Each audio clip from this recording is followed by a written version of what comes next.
যে কখনো বড় আসন চাইতেন না, যখন মানুষের মধ্যে থাকতেন একদম মিশে থাকতেন, কাউকে দিয়ে খেদমত দিতেন না কখনো। রাসূল বসে আছেন, কেউ বাতাস করছে, আমি আমার ছোট্ট জীবনে পাইনি। এখন আমাদের দেশে অনেক খেদমত নেয়, ঠিক না বেঠিক? আবার মানুষকে দিয়ে শরীরও টিপায়, এরকম লোক আছে না নাই? আরে টিপতে টিপতে কি টিপে আল্লাহ না জানে। কেন এই টিপাটিপির ব্যবসা শুরু হলো? একজন অসুস্থ মানুষকে আপনি খেদমত করেন, তাতে কোনো অসুবিধা?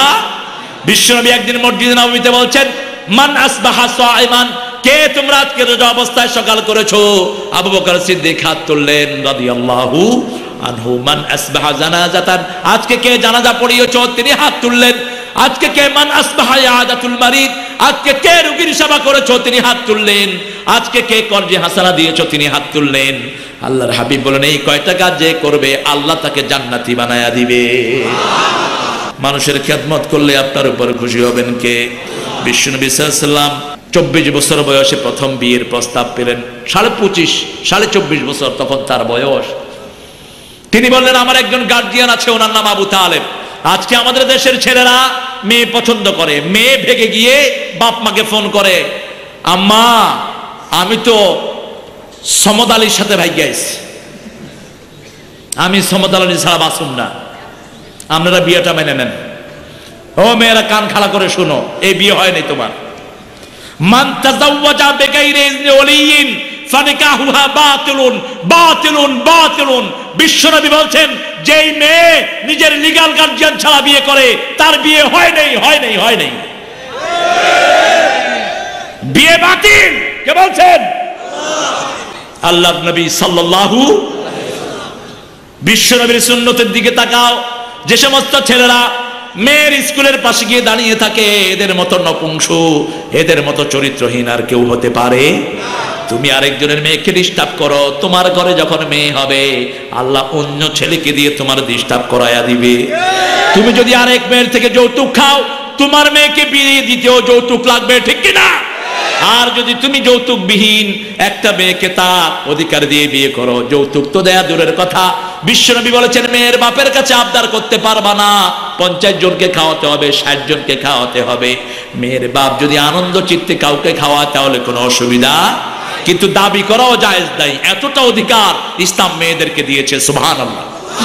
এজন্য আজকে দুনিয়ার অধিকাংশ মেয়েরা ইংল্যান্ডে যান, পাশ্চাত্য দুনিয়াতে প্রতি বছর শত শত নয় হাজার হাজার মেয়ে পড়ছে লা ইলাহা ইল্লাল্লাহ, লা ইলাহা ইল্লাল্লাহু মুহাম্মাদুর রাসূলুল্লাহ সাল্লাল্লাহু। বিশ্বনবীর চাচা বললেন, ও মুহাম্মদ সাল্লাল্লাহু, যে মেয়ে তোমাকে বিয়ের প্রস্তাব দিয়েছে এই খাদিজার জন্য সারা আরব পাগল হয়ে আছে। এর মতো চরিত্রবান মহিলা দুনিয়াতে আর একজনও। ওনার নাম হলো তাহেরা। কি নাম? তাহেরা। তোমাকে বিয়ের প্রস্তাব করেছে, তুমি রাজি হয়ে যাও। বিশ্বনবী নিজের বিবির জন্য সারা জীবন দোয়া করেছেন, আর বলতেন, আমার খাদিজা যদি জীবিত থাকতো দ্বিতীয় বন্ধনে কখনো আমি আবদ্ধ হতাম না। আল্লাহর আরশের নিচে জমিনের উপরে আমার খাদিজার চেয়ে কোনো শ্রেষ্ঠ মহিলা হয় না। বিশ্বনবী রাতের বেলায় বের হতেন, তখনও নবী হন নেই। যখনই ঘরে ফিরে আসতেন একবার নক করলেই খাদিজা দরজা খুলে দিত। আল্লাহর হাবিব বলতেন, ও তাহেরা আপনি কি ঘুমান না? কখনো খাদিজার নাম ধরে ডাকতেন না, মুহাম্মদ সাল্লাল্লাহু। মা আয়েশাকে হুমায়রা বলে ডাকতেন, হুমায়রা মানে হলো লালি। হুমায়রা মানে কি? লালি। বিশ্বনবী বলতেন, ও তাহেরা আপনি কি ঘুমান না? মা খাদিজাতুল কুবরা জবাব দিতেন, ইয়া রাসূলুল্লাহ আপনি যখন ঘরে আসেন না আমি দরজাটাকে বিছনা বানিয়ে দাঁড়িয়ে থাকি, কোন রাতে এসে আপনি আমাকে ডাকবেন, বেয়াদবি হয়ে যেতে পারে, এই জন্যই আমি আমার বিছনায় যাই না।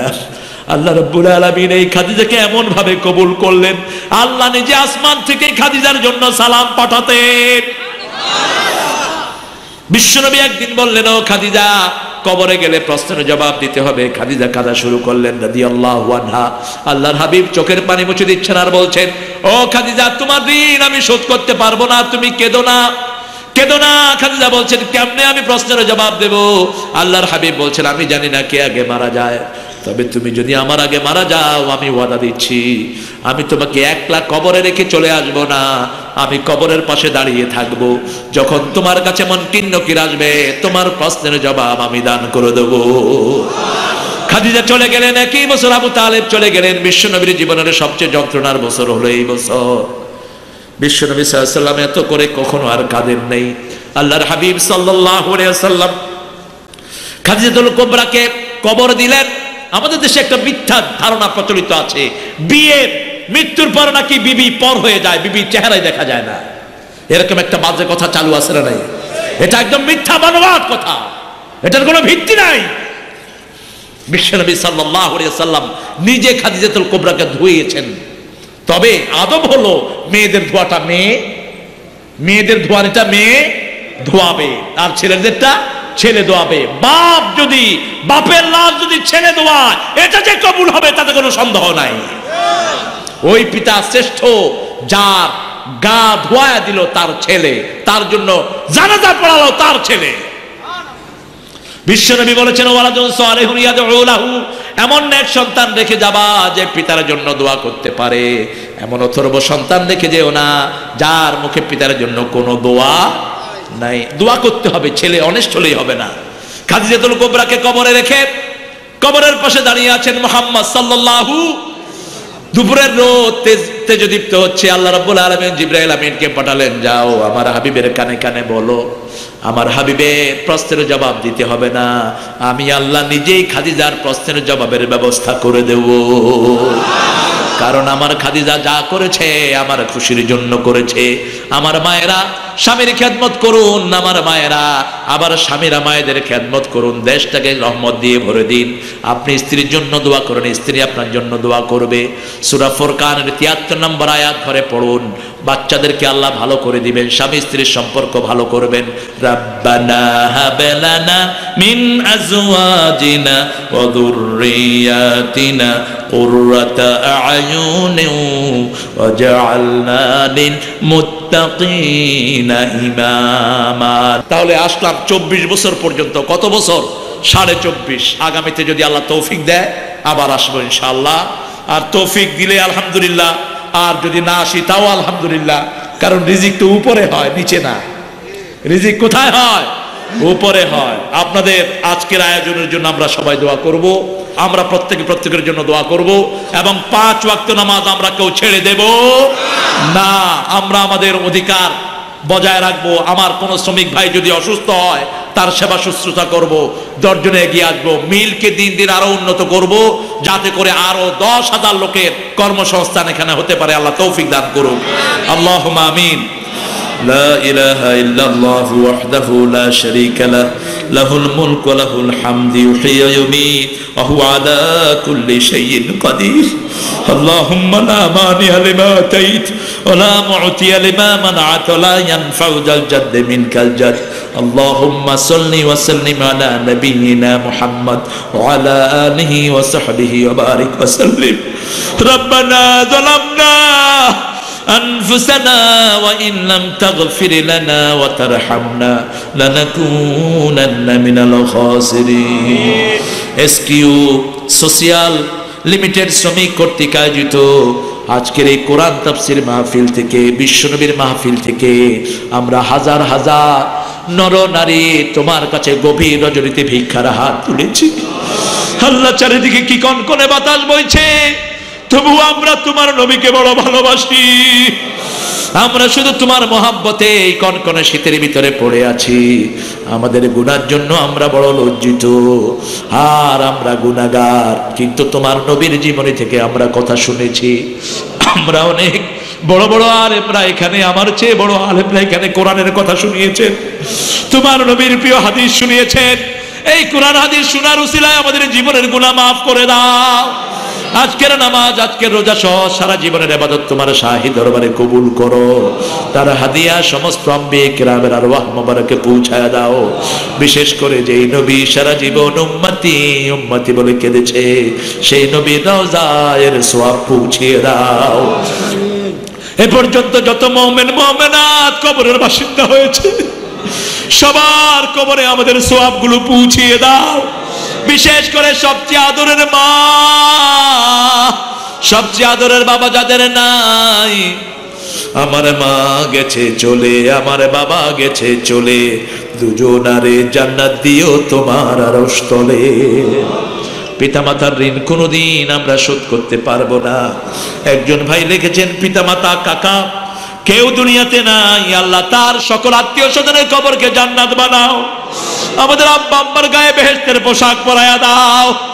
আমার আনিস ভাইয়ের আত্মীয় স্বজনের যারা চলে গেছে তাদের কবরে তুমি জান্নাতের বাগান বানায়া দাও। আমাদের আজকের প্রিয় সভাপতি, ওনার আত্মীয় স্বজনকে তুমি মাফ করে দাও। আল্লাহ রাব্বুল আলামিন আমার যত দাড়ি পাকা ভাইয়েরা বাবারা এখানে হাত তুলেছে, এই সকল বাবাদের সাইয়েদনা আবু বকর রাদিয়াল্লাহু আনহুর মতো কবুল করো। তাদের জীবনের গুনাহগুলো তুমি মাফ করে দাও। যে সমস্ত যুবক ছেলেরা হাত তুলেছে সাইয়েদনা বেলালের মতো তাদেরকে কবুল করে নাও। যাদের রিজিকের কমতি আছে রিজিক তুমি বাড়িয়ে দাও। হালাল রিজিক দিয়ে তাদের মনটা ভরপুর করে দাও। কত কষ্ট করে মাকে একটা নতুন কাপড় দিতে পারে না, বিবির আশা পূরণ করতে পারে না। আল্লাহ রাব্বুল আলামিন এই সমস্ত শ্রমিকদেরকে তুমি তোমার রহমত দিয়ে মালামাল করে দাও। এই ফ্যাক্টরিকে তোমার রহমত দিয়ে তুমি হেফাজত করে দিও। আমাদের সভাপতি সাহেব সহ যত অফিসাররা এখানে বসেছেন সবার পরিবারকে তুমি কবুল করো। ফ্যাক্টরির মালিকদেরকে তুমি কবুল করো। সেই সাথে এলাকায় যত ফ্যাক্টরি আছে সবগুলোকে তুমি হেফাজত করে দিও। শ্রমিকদের সব রকমের কষ্ট তুমি দূর করে দিও। গোপনে কত কাঁদে, কেউ তাদের কান্না শুনে না। আল্লাহ তুমি ছাড়া আর কোনো জায়গা তাদের নাই। আল্লাহ রাব্বুল আলামিন যারা আমার শ্রমিককে পুড়িয়ে মেরেছে, ওই শ্রমিকদেরকে যারা পুড়িয়ে মেরেছে তাদের বিচার তোমার কাছে চাই। আমার ওই শ্রমিকগুলোকে তুমি জান্নাতুল ফেরদাউসের মেহমান বানায় দিও। আব্বা আম্মারা এখনো ছেলে মেয়ের কথা বলে বলে কাঁদে। কে দিবে তাদের সান্ত্বনা? তুমি ছাড়া তাদের সান্ত্বনা দেওয়ার আর কেউ নাই। আল্লাহ রাব্বুল আলামিন কালবাট ভেঙে যে সমস্ত শ্রমিকেরা মারা গেছে ওদেরকেও তুমি জান্নাত নসিব করে দিও। আমার শ্রমিকদের দুঃখ কষ্ট তুমি দূর করে দাও। এই মাঠে যত রোগী এসেছে সবার রোগ ভালো করে দাও। যত মা বোন এসেছেন মা বোনদের মধ্যে যারা সন্তান পায়নি তাদের বুকটা সন্তান দিয়ে ভরে দাও। আমার মা বোনদেরকে মায়ের শাফাতেমার মতো কবুল করো। আল্লাহ রাব্বুল আলামিন পরীক্ষার্থী ছেলে মেয়েদেরকে পরীক্ষায় কামিয়াবি দান করে দিও। সারা বাংলাদেশের উপরে তোমার খাস রহমত নাজিল করো। চরিত্রহীন লম্পটদের থেকে আমাদের মেয়েদেরকে তুমি হেফাজত করে দাও। আমার মেয়েদেরকে তুমি পর্দাশীলা হওয়ার তৌফিক দান করে দাও। আল্লাহ রাব্বুল আলামিন আগুন থেকে বিভিন্ন রকমের দুর্যোগ থেকে চক্রান্তকারীদের চক্রান্ত থেকে এই মিল সহ সব মিলকে তুমি হেফাজত করে দিও। আল্লাহ এই মিলের সকল শ্রমিককে তুমি কোরআনের প্রেমিক বানায়া দাও। সকল সারদের উপর তুমি রহম করো। আল্লাহ জানি না কোন যন্ত্রণায় কার মন কাতরাচ্ছে। আমার পাশে যে ভাইটি বসে আছে এই ভাইটির আব্বা আম্মার কবরকে তুমি জান্নাতের বাগান বানিয়ে দিও। আল্লাহ আমার শেফাউলের বোনের হায়াত, দুলাভাইয়ের হায়াত তুমি দারাজ করে দিও। রোগ ব্যাধি তুমি ভালো করে দিও। আল্লাহ রাব্বুল আলামিন তুমি ছাড়া আমাদের কেউ নাই। একজন মায়ের কাছে এতক্ষণ যদি মা মা করে কাঁদতাম দুনিয়ার কোন নিষ্ঠুর মা ফিরিয়ে দিতে পারতো না। আল্লাহ রাব্বুল আলামিন হাজার কোটি গুণে তুমি আমাদেরকে বেশি ভালোবাসো। আমার আনিস ভাই সহ যতজন এখানে হাত তুলেছে সবার হাতগুলোকে তুমি কবুল করে নাও। আমাদেরকে তুমি 5 ওয়াক্ত নামাজি বানায়া দাও। আমাদেরকে তুমি হেদায়েত দান করো। তোমার প্রিয় ওলি না করে কবরে ডেকে নিও না। জানি না কার জীবনের শেষ মোনাজাত হয়ে যায় এই মোনাজাত। জানি না কার জানাজার কাপড় দোকানে এসেছে।